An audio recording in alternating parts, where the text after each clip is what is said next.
7 keys. This is the domain name system, the address book of the Internet. Every day, hundreds of billions of queries around the world depend on it. But there are 7 people, 7 smart cards, 7 different countries. They have never been in the same room. But if one day the most central security system of the Internet is destroyed, 5 of these 7 people must gather inside an underground facility. They will open their smart cards and then decide whether to restart the entire networked world as we know it. Why there are 7 people. It starts in 2010.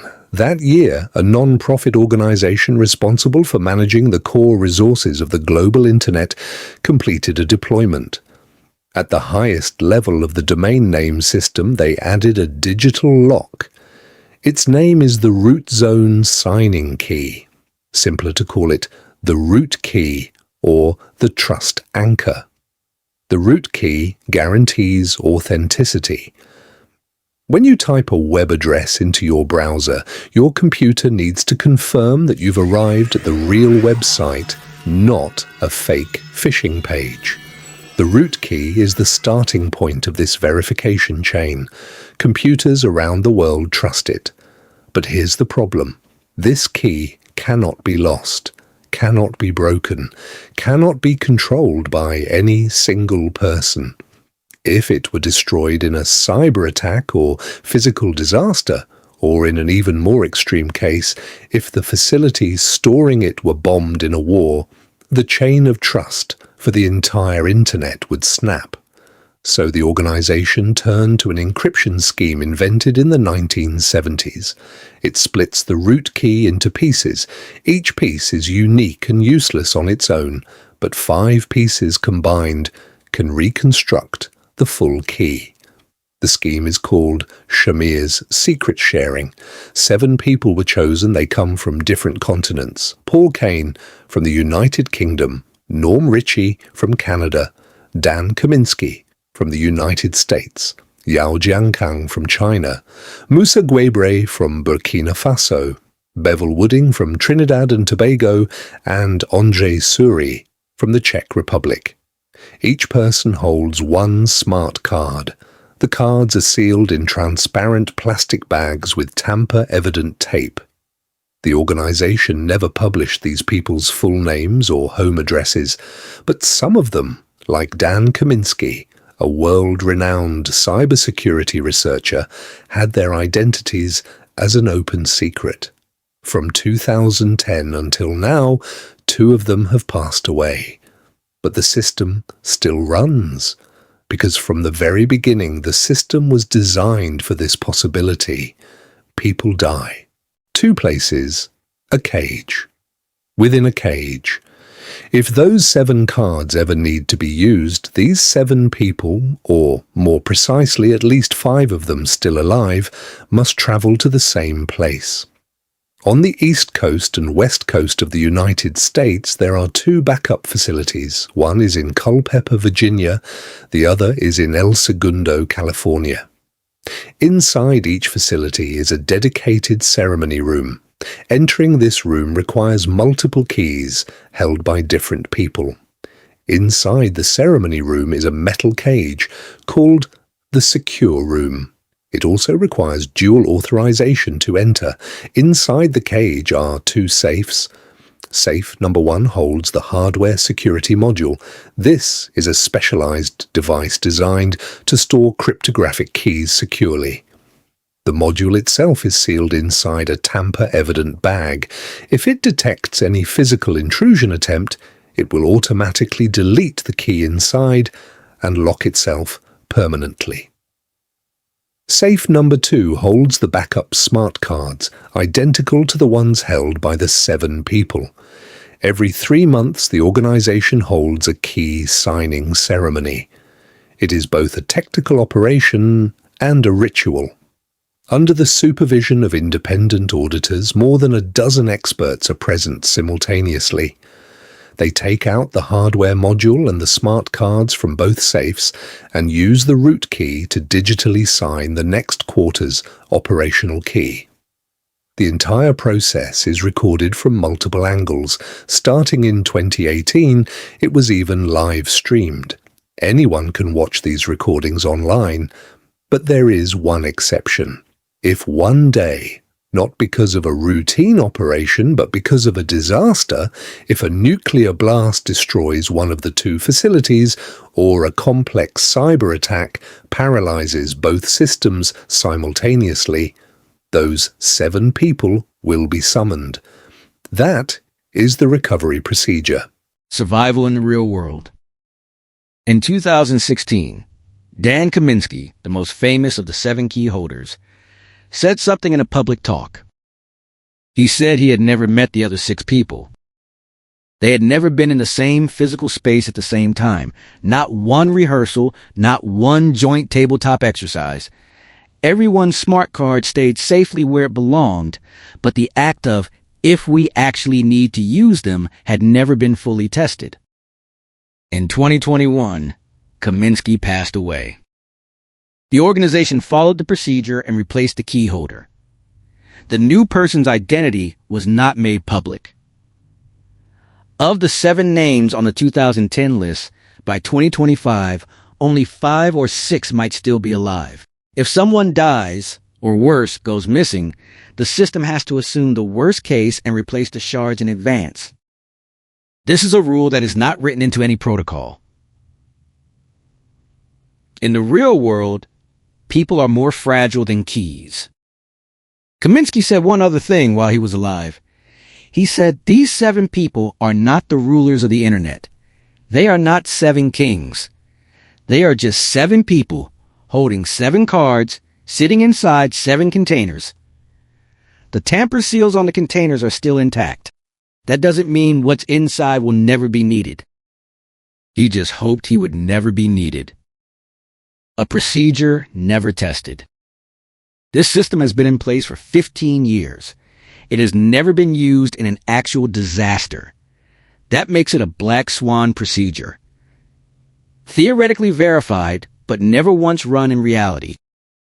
If 5 people from different countries need to enter the United States at the same time, and 1 or 2 of them come from countries that have no extradition treaty with the United States, or are in a period of diplomatic tension, what happens with customs and visas? No one has answered this question, because it has never happened. What if one of them doesn't want to come? What if, based on their own intelligence sources, they determined that restarting the root key would make the situation more dangerous? The protocol does not cover this scenario. The protocol only specifies the mathematical condition of 5 people in the same place. But how that condition translates into real-world action depends on people, not algorithms. And that is not the only possibility. Because you might not need 5 people. The backup smart cards exist in the 2 facilities. To access them, you need access to safe number 2, and to open safe number 2, you need 2 physical keys, one held by the organization and the other held by a crypto officer. There are 7 crypto officers. They are not the same people as the 7 key holders. The crypto officers live in different countries. Their identities are also not public.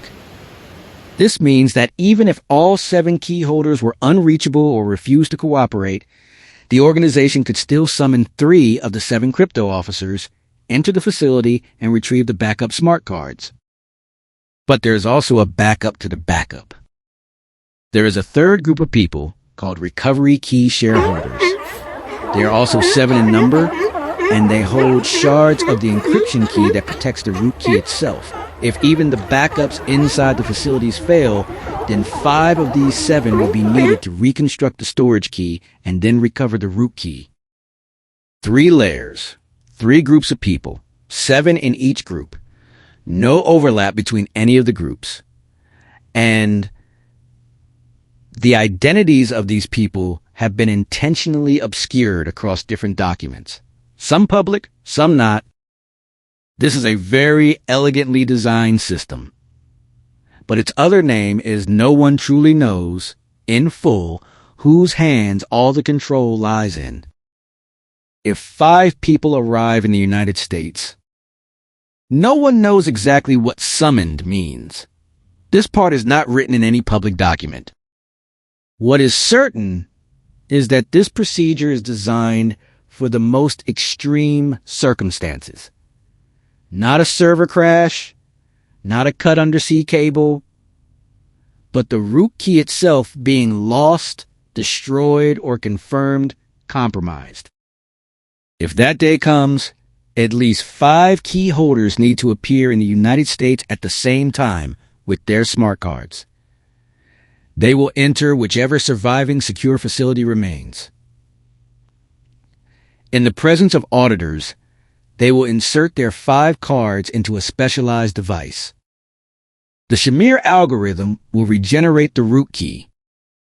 Then the organization's technical team will use this new key to re-sign the entire root zone of the domain name system, rebuilding that anchor that all computers around the world trust. This process takes several hours. But the real problem is not technical. Looking outward. In the film The Wandering Earth 2, restarting the internet requires entering 30,000 random digits. The human brain cannot memorize them. It requires a digital life. The film had a technical advisor. His name is Yao Jiankang. The Yao Jiankang of the real world doesn't need to face a lunar crisis or seawater flooding. He doesn't need to type 30,000 digits in 3 minutes. He just needs to keep his smart card safe and pray he never gets that call, telling him it's time to fly to the United States. The internet's root key system has run safely for 15 years. 3 groups of people, 7 each, 21 smart cards spread across the globe. No one knows the full list of all 21 people. Do you know what this means? It means that if someone wanted to shut down the internet, or more precisely, if someone wanted to make the entire world stop trusting the address of any website, what they would need is not to attack servers, not to cut undersea cables, not even to destroy both facilities at once. They would just need to find 7 people, or 5, or 3 crypto officers, depending on which group is easiest to find. But the designers of this system thought of this long before anyone else. They did not publish all the names. They hid these people's identities inside multiple overlapping layers of redundancy. The real fragility of this system is not its technical design. It is the fact that it has never been truly tested. Nuclear blasts in the real world, war, diplomatic freezes, visa denials, a single person's hesitation or fear. These variables are not written into a single line of code. So the story is not over. You are using the internet right now. You type a web address, you press enter. Your computer trusts the place it reaches. The starting point of that chain of trust is in 2 bunkers, one in Virginia, one in California, in the wallets of 7 living people, in their memory or their forgetting. And you may never need to know who they are. That is exactly how it is supposed to work.